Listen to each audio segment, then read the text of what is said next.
Skit చేశారు. శివారెడ్డి గారు, అమ్మా మీరు ఫస్ట్ డాన్స్ పర్ఫార్మెన్స్ ఎవరి పాటకు చేశారు? ఇంకెవరు, మా అన్న మెగాస్టార్ చిరంజీవి గారు సాంగ్ పై చేశాను. అచ్చా అచ్చా వచ్చా వచ్చా. మీరేంటి ప్రతి ఒక్కళ్ళు ఆ డాన్స్ లో ఒక మజా, డాన్స్ నేర్చుకోవాలి ఒక ఇంట్రెస్ట్. డాన్స్ రాని వాడు కూడా ఆయన పాటలు వింటే లెగ్ షేక్ చెయ్యాల్సిందే. అంతే. అలాంటి సాంగ్స్ అన్ని కలిపి మెడ్లీ చేసి పర్ఫామ్ చేస్తే ఎలా ఉంటుంది? కేక్ అంటుంది. కాబట్టి ఇమ్మీడియట్ గా పిలిచేద్దాం Jani master and team. Hearty welcome.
రండి బాబు రండి, నేడే చూడండి మీ అభిమాన థియేటర్లో బావగారు బాగున్నారా?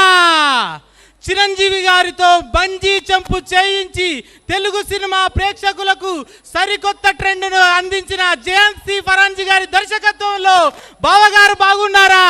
శంకర్ దాదా MBBS తో కొత్త కొత్త సామెతల్ని పరిచయం చేసి in front there is no crocodile festival, house feasting no festival అంటూ ఎన్నో సామెతలను సృష్టించి Telugu cinema comedy king director గా పేరు తీసుకొచ్చిన జయంతి ఫరాంజీ గారి డైరెక్షన్ లో నేడే చూడండి మీ అభిమాన థియేటర్ లో శంకర్ దాదా MBBS.